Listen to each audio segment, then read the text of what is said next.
झारखंड के साथे बोले यूपी अभी है। माटी के लाल सुपरस्टार, माटी के लाल सुपरस्टार, माटी के लाल सुपरस्टार। नमस्ते पटना, का हाल बा? एगो बात तो माने के पड़ी, बिहार के मिट्टी में जरूर कुछ बात बा। काहे से बिहार के लोग बड़ी सीधा साधा होला, लेकिन बात जब जुनून पे आवेला ना तो लोग के छक्का छुड़ावे पीछे ना हटेला। यही से को कहावत लिखल बा, एक बिहारी 100 पे भारी। चाहे बिहार के शेक्सपियर श्री भिखारी ठाकुर जी के दिल के छुएला गीत होके, चाहे हमार स्वर कोकिला शारदा सिन्हा के सब गीत होके, जेकर बिना हमार महापर्व छठ भी अधूरा लागेला। हजार इमोशन समेट ले ई सब आवाज समुद्र के गहराई जैसन शांति के एहसास करावेला। लेकिन जब बात आवेला मस्ती भरल गाना के तो उहे समुद्र के गहराई में उफान मचावेला। कमरिया करेला पलक लॉलीपॉप लागेलू, यह गाना देश विदेश में डंका बजौले बा और बाजत रहे के चाही। अपन भोजपुरी और भोजपुरिया के स्वैग सारी दुनिया में नजर आवे के चाही। जौन सबसे शानदार और सबसे बड़ रियलिटी शो बा माजा प्रेजेंट्स माटी के लाल superstar season 2। Special partner hero Vida, co powered by UltraTech, देश के number 1 cement, hygiene partner candid dusting powder. तो हो जाइए तैयार ऑडिशन के लिए, अपने शुरू से बवाल मचाने के लिए। तो आइए शुरू करते हैं पटना के ऑडिशन। माटी के लाल सुपरस्टार टैलेंट के खोज में आज हम बानी बिहार के पटना शहर में और पटन देवी के पावन धरती पर। और आज आ रहल बानी फिल्म के सुपरस्टार सिंगर मोहन राठौर जी। तो आई सब हमने के स्वागत कर रहल बानी सब। गाँव या गली गली में मच गइल बा शोर, चल भैया दिखला दे के करा में बा कितना जोर। झारखंड के साथे बोले यूपी अभी है। हेलो हेलो हेलो, कैसे हैं आप लोग? बढ़िया, ये बहुत बहुत शुभकामनाएं आप लोगों को। और आज के लिए आप लोगों को ऑल द बेस्ट, अच्छे से गाइए। और आप लोग को सुनने के लिए आए हैं और बस मैं माता रानी से प्रार्थना करूंगा कि सब लोग सेलेक्ट हो जाइए, ठीक है? अच्छे से गाइएगा और नर्वस नहीं होना है किसी को, ठीक है? आइए मोहन राठौर जी, आपका बहुत बहुत स्वागत है। कैसन बानी रहुआ? बहुत बढ़िया बानी, बहुत बढ़िया बानी। आज आयल बानी माटी के लाल सुपरस्टार के ऑडिशन लेवे खातिर, बड़ा सौभाग्यशाली बानी हम। और पूरा प्रतिभागी लोग से मिले नहीं है, बड़ा अच्छा लगल है, सब बड़ा जोश में बाटे। एक बात बताइए, रहुआ भी तो यही ऑडिशन के लाइन में लग के ये मुकाम पर पहुंचल बानी, तो का उम्मीद करतनी ये पटना वासी से, ये प्रतिभागी से? प्रतिभागी लोग से ये कहब कि देखिए ये लाइन में लग के हम हूँ आज एजा आयल बानी, सूट बूट पहन के आप लोग के सामने खड़ा बानी। और बस ये आप लोग से रिक्वेस्ट बा कि आप लोग अच्छा से गाइब जा और फिर आप लोग भी हमरा नियन फिर आके खड़ा हो जाए, आप लोग के भी मौका मिली फिर जज बने के, ऑडिशन लेवे के।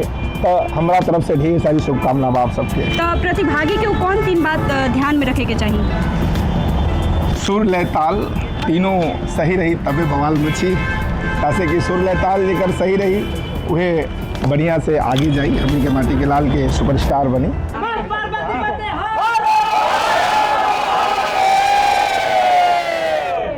सुपरस्टार सिंगर मोहन राठौर जी के साथ देवे आ रहल बारी भोजपुरी के गायिका अनुपमा यादव जी, जे अपना गायकी से सबके दिलों पे राज करेली। गाँव या गली गली में मच गइल बा शोर, चल भैया दिखला दे के करा में बा कितना जोर।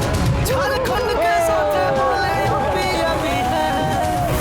क्या माटी के लाल सुपरस्टार, माटी के लाल सुपरस्टार। कैसे आप लोग? सभी तैयारी में आए ना?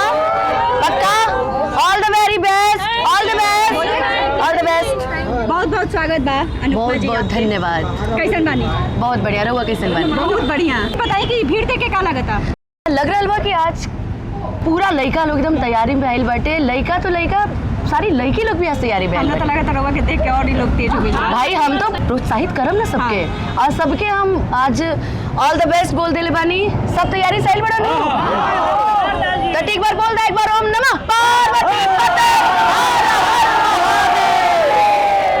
रहुआ के का लगता कि आज कितना लोग सेलेक्ट हो पाई, कि पूरा लोग सेलेक्ट हो पाई? अब तैयारी पे डिपेंड करेला कि कितना लोग सेलेक्ट हो पावेला और कितना लोग ना। बाकी सब तैयारी करके आइल बा तो सभी के सेलेक्ट कर जाए। अच्छा, ऑडिशन में रहुआ हिसाब से का ध्यान देवे के चाहिए? गायकी, तरीका और दूसरा चीज़ बा कि भाव, भोजपुरी में भाव के सबसे ज़्यादा ज़रूरत होला। जौन गायन जौन जोन के बा उस जोन के हिसाब से अगर भाव भी मिले तो बड़ा मज़ा आए। रउआ ऑडिशन में प्रतिभागी के ऊपर क्या ध्यान देवेला वाली? सबसे पहले तो हम ध्यान देव उनकर सुर, लय, ताल, साथ ही साथ उनकर गाना के सिलेक्शन कि आज का सिलेक्शन में कौन तैयारी से आइल बनी, और ऊपर से गाना के जोन का बा, कौन गाना आज गावत अरे कंपटीशन के लायक बा या ना बा, उस सारी चीज़ पे ध्यान देवे के बा। अच्छा, हिम्मत बढ़ावे खातिर कुछ तो गुनगुना दी।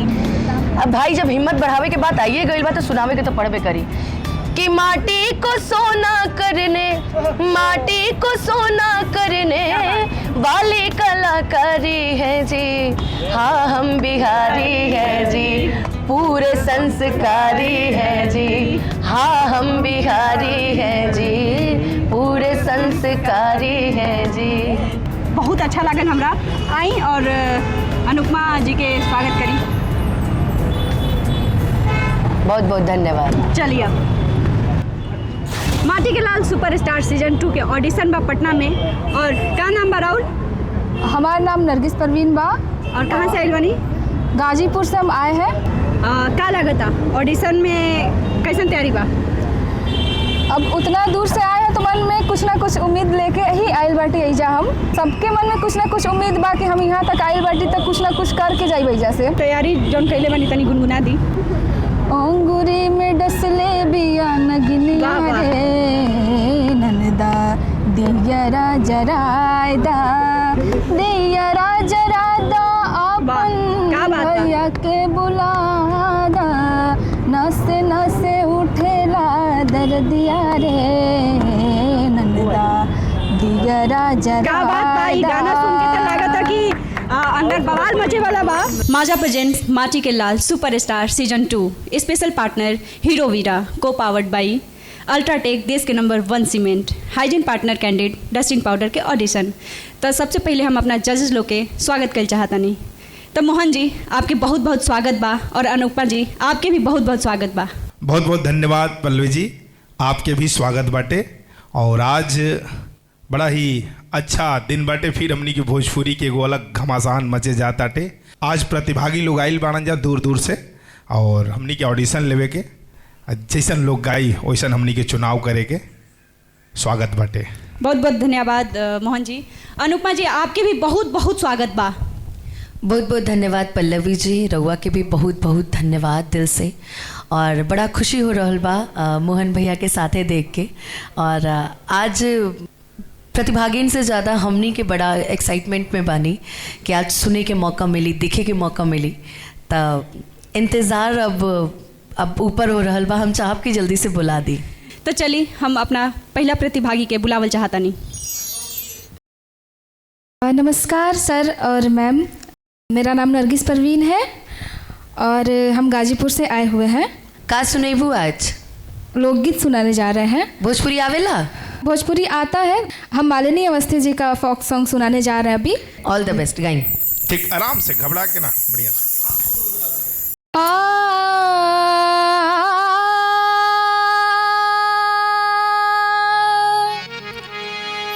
बाली उमरिया में अरे ब्याह के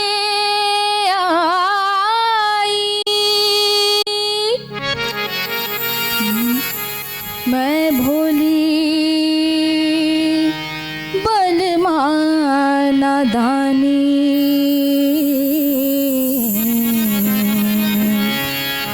अरे हाय ऐसी विपत पड़ी मोरी गुइया, कछु ना समझ जानी।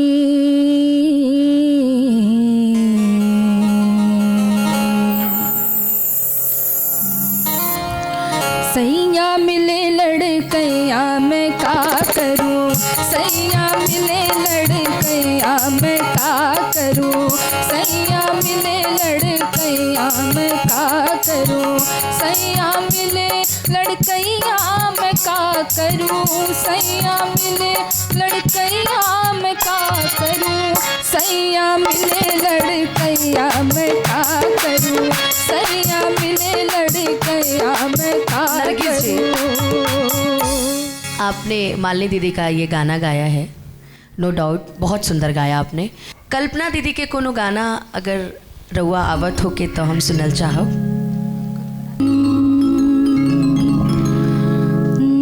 जैसन सोचले रहनी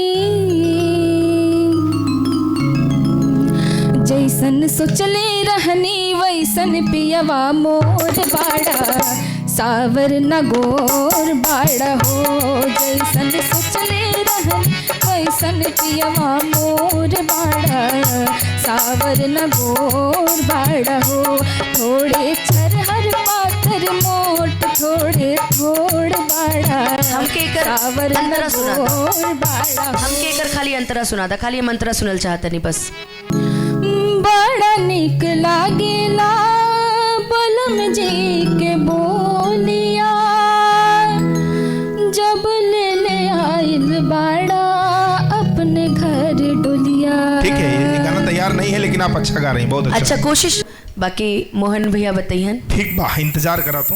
ठीक है जी सर। क्या नाम है आपका? छठू राज, कहाँ से हैं आप? कैमूर जिला तरवलिया। कैमूर, काफ़ी खूबसूरत शहर से हैं आप।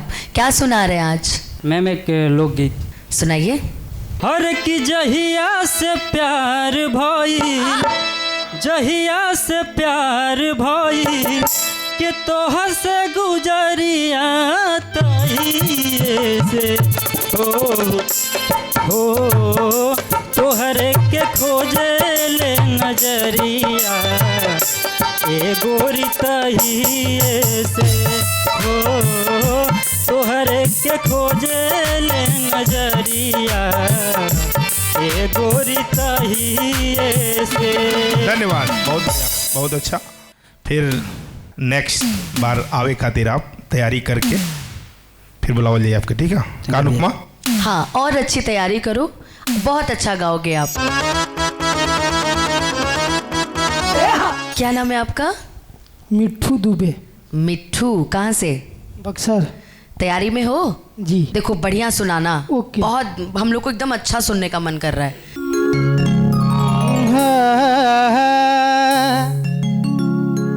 कि चले लू डहरिया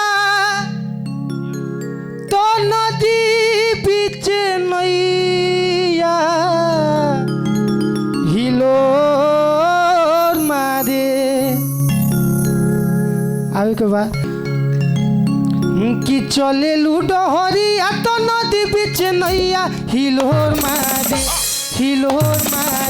करी हैया ए गोरी हिलोर मारे करी हैया ए गोरी हिलोर मारे चले लू डहरिया तो नदी बीच नैया हिलोर मारे चले लू डहरिया तो नदी बीच नैया हिलोर मारे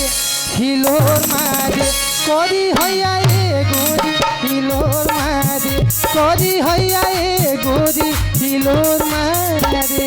ठीक बा, ठीक बा, ठीक बा। बहुत सुंदर, इंतजार करिए तू। का नाम बताहर? सौम्या राज, सौम्या, कहाँ से आइल बाड़ू? मुजफ्फरपुर। चला बाबू गावा। नई झुलनी के छैया बलम धूप हरिया बेताइला हो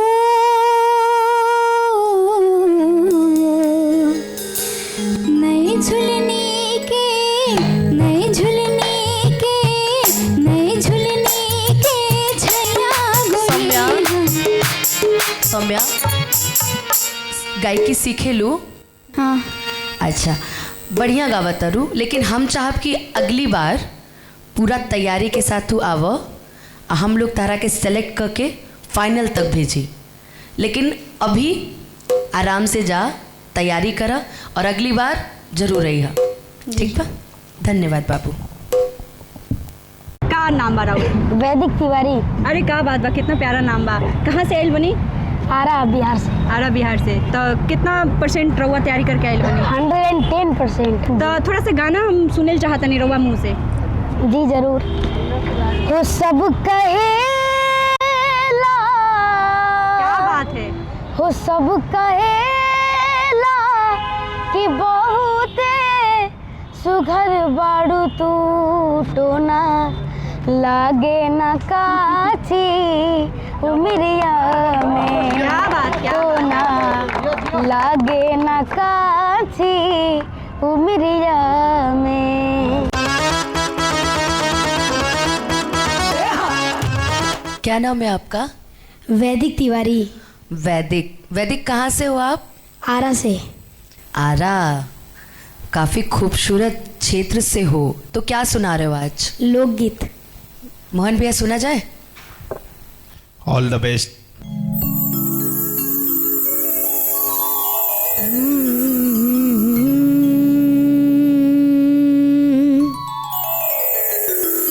कि तू नहीं अइबा तो हम जी अब कैसे, आपन फाटल करेज के सियब कैसे। प्रीत के गगरी संभार के रखले बानी, अढ़ार के ना देबा तो हम पियब कैसे। भावा तो किनके भेजला चिजुइया सबसे गार के पिया। तो किनके भेजला चिजुइया सबसे गार के पिया। तो का झार के दिखाई हम जवर के पिया।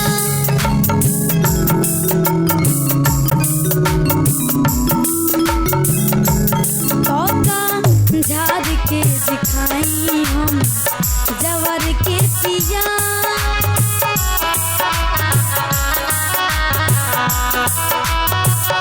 तो किनके भेजला चिजुइया सबसे गार के पिया। तो किनके भेजला चिजुइया सबसे गार के पिया। तो का झर के दिखाई हम जवर के पिया।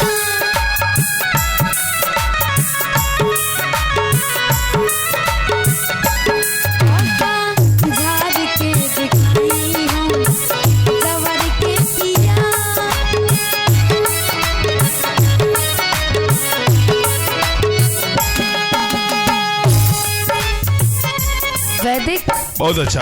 बहुत सुंदर। Thank you. और कुछ सुनाओगे कुछ? मैं न लागे नेह के सागर, भैया बिंदिया लागे भैया भैया भैया चाँद। इसमें बजा दे। कटक धिन धिन कटक धिन धिन कटक धिन धिन कटक धिन। और फास्ट, थोड़ा सा और फास्ट, और फास्ट भैया, और फास्ट। कटक धिन धिन कटक। रेडी।